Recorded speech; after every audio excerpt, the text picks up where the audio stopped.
Hello viewers, welcome to Science TV. My name is Ruth Wairimo and our sign language interpreter is Wanjangeve. Let us focus on what has been happening around the country and the globe. People living with disabilities in Nandi County have expressed disappointment over what they term as unfulfilled promises of the 2010 Constitution. Their concerns come just days after the country marked Katiba Day, celebrating 15 years since the promulgation of the new constitution.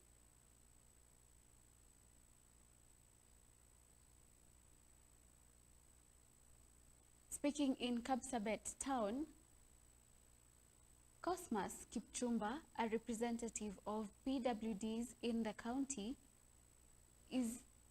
said many of the issues meant to improve the lives of the disabled remain unresolved. He noted that access to employment, education, and representation in leadership structures is still limited despite constitutional guarantees. Kipchumba added that persons with disabilities continue to face stigma and inadequate support from both the national and county governments. He urged authorities to fully implement constitutional provisions on inclusivity and ensure that the disabled are not left behind in development.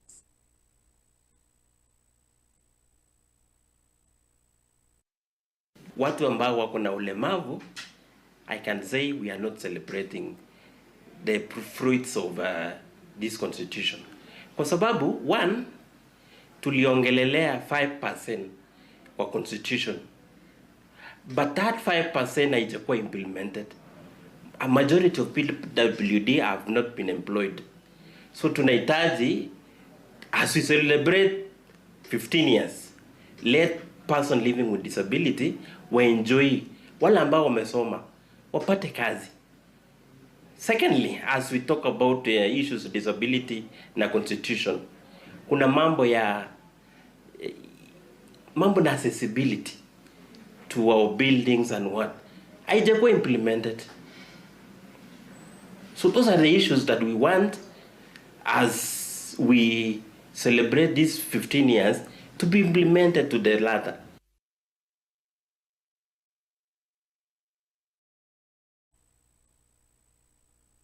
And moving on, Deputy President Kithure Kindiki has reaffirmed the government's commitment to implementing reforms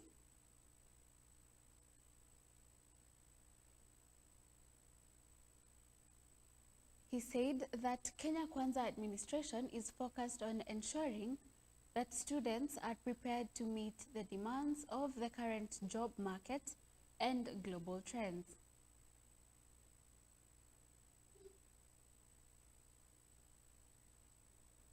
The DP noted that the government is first to oversee the enrollment of learners from the competency-based curriculum CBC into junior secondary school. He added that from next year, the first cohort will transition into senior secondary, a milestone that requires adequate resources and improved infrastructure across the country.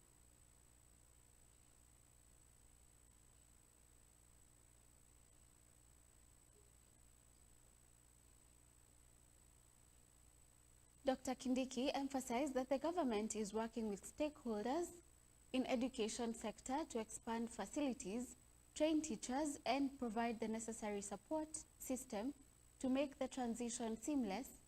He assured the parents and students that the reforms will ensure quality education that nurtures talent and innovation. I am proud to report we have been able to stabilize the curriculum of the new education system that was introduced some 6, 7, 8 years ago. And we have said that it is not just CBC, it is not just a curriculum, it is a whole system for educating a pupil, a student, and therefore we have now renamed CBC to CBE. That as a ministry, we are supporting this sector and we are doing everything possible to ensure that our youth have something to do even after they leave high school or they leave the basic education or the grade 10 or KCSE. That is why we've come up with a program of ensuring that we enroll our youth, our TVET trainees from a total of 297,000 who were there in 2022 to 700,000 this June of 2025, moving towards our target of 2 million.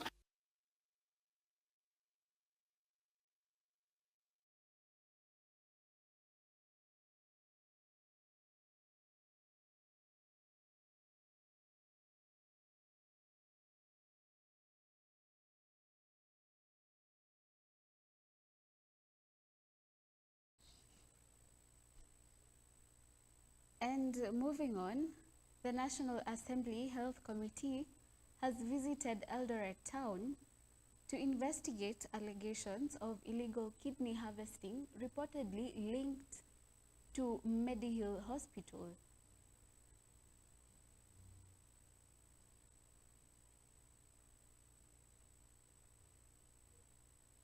The move follows mounting concerns over safety and legality of organ transplant being conducted in the region.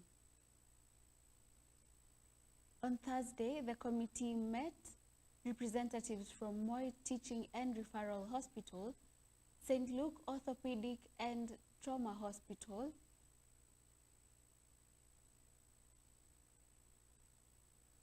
Oak Tree Center for Kidney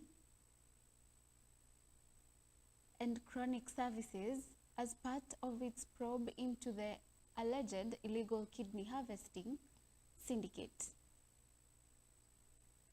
The members also pledged to listen to victims' complaints and gather testimonies that will guide their investigations.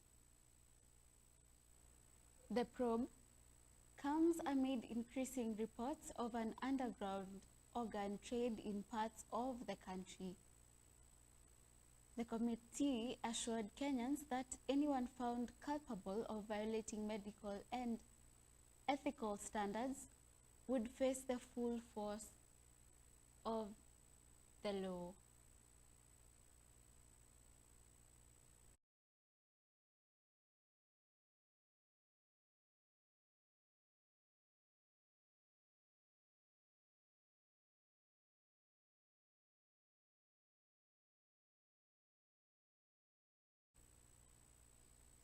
And on to our next news item. The Union of Medical Practitioners has called on the government to urgently employ more doctors to address the growing shortage of healthcare workers across the country. The union warned that the inadequacy of doctors is worsening, straining service delivery in public health facilities.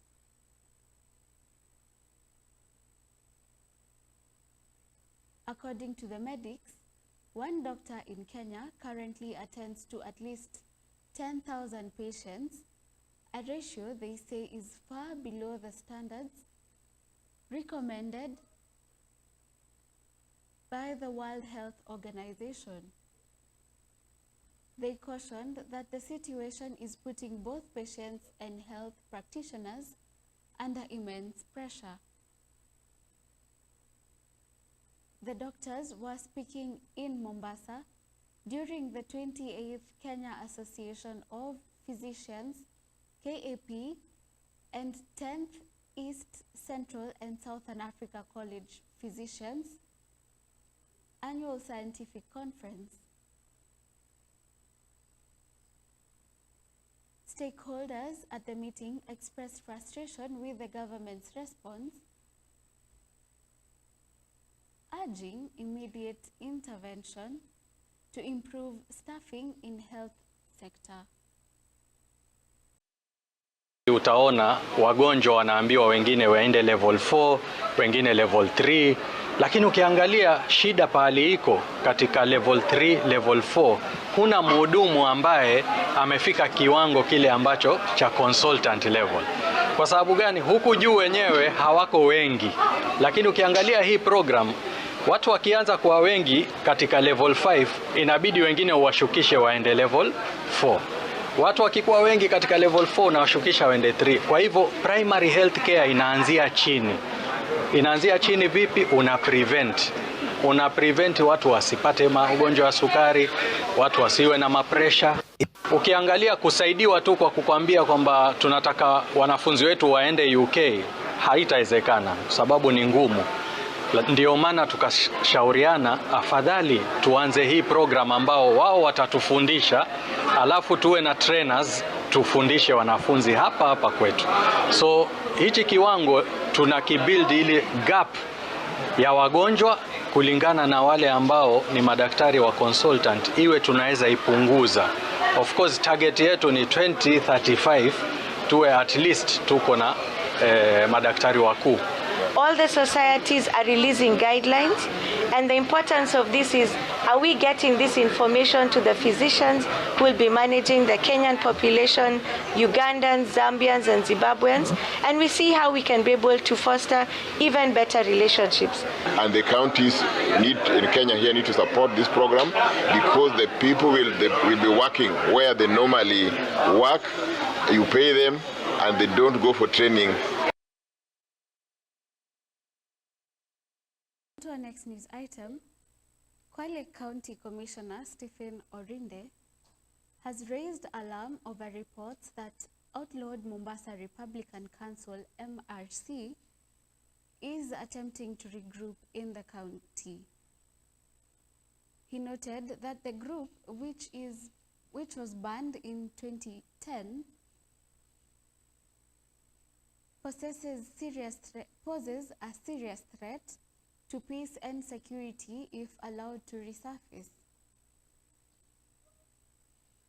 The commissioner said security agencies have already begun investigations to counter the movement's activities and prevent the exploitation of its agenda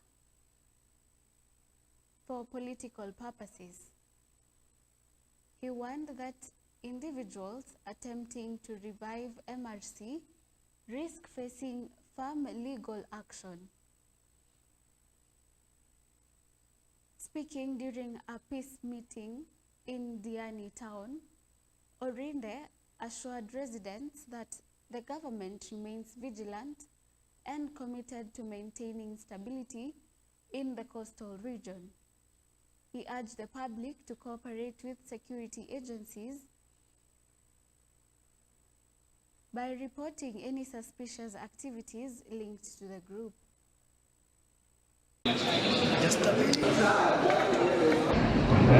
MRC tulia, lakini tukifanya uchunguzi ni intelligence gathering, tunahofia inaanza kurudi. Kisa na sababu bado hatujaelewa vizuri, lakini tunafikiria tu huenda wanajaribu kurudi kwa sababu 2027 unakaribia. Wengine sasa hao pia wanataka kujiposition ndio wakoe na bargaining power. Kisema hivyo mnaelewa ni nini?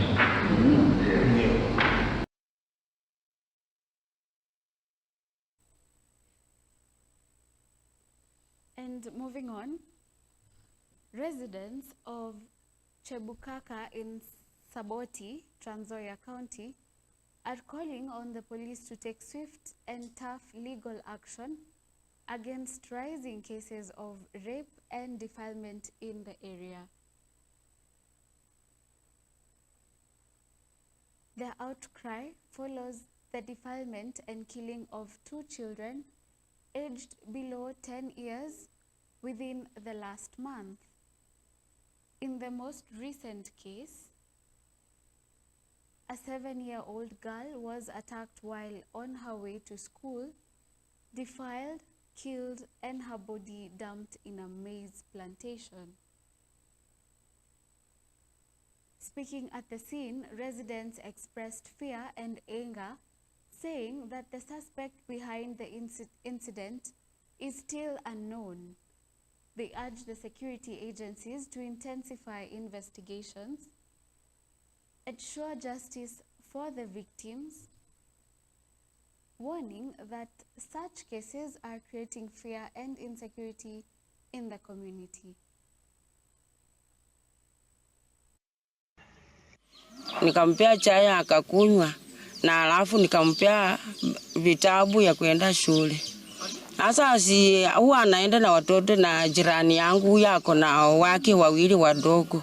Sasa wangu ni mkubwako. Huwa anaenda nao wote kwa sababu yeye ni wake mdogo, anapeleka mpaka shule. Sasa bila alipeleka akawacha watoto shule na yeye akarudi.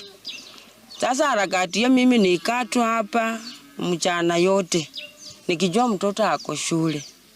Walimu wetu na mashule zetu zenye ziko hapa, si tuongee na wazazi kuliko kutumanga watoto nyumbani kila siku. Kwa sababu kama huyu mtoto pengine wangepigia mzazi simu, huyu mkora angeshikia mtoto kwa mahindi auwe. Angeshika. Aya ndio hii imeenda, usisahau kuna dada yangu nyumbani. Hapo penye wameuia huyu mtoto hapo ni nyumbani. Na wakaua dada yangu akakutupa hapo kwa gate akiwa pia amerepiwa na amenyongwa. Nasema leo huyu msaliti ama wanaitanga mnajisi lazima tumpate na tumtoe. Na tutaki kusikia serikali wamemwacha.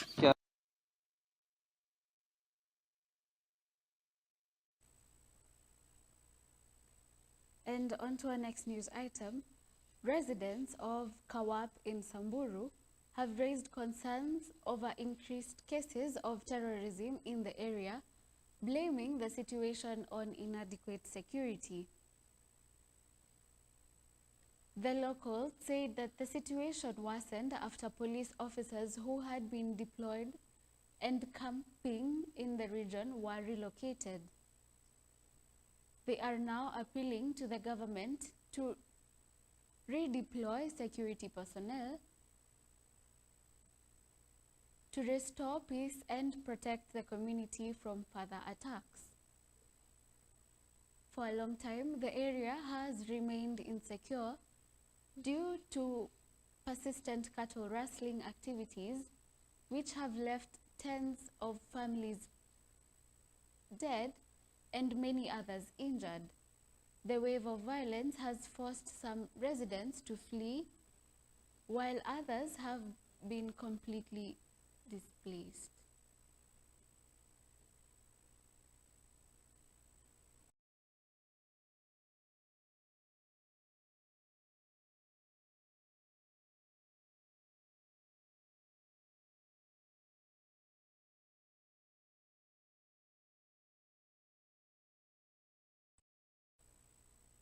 And on to our next news item. A major traffic jam near Gilgil Weybridge has left several motorists stranded on the busy Nairobi-Nakuru highway since yesterday evening. The congestion, which stretched for several kilometers, has caused delays for both private and commercial vehicles plying the route. Police attributed the snarl-up to heavy truck build-up and advised motorists to use alternative routes to ease movement.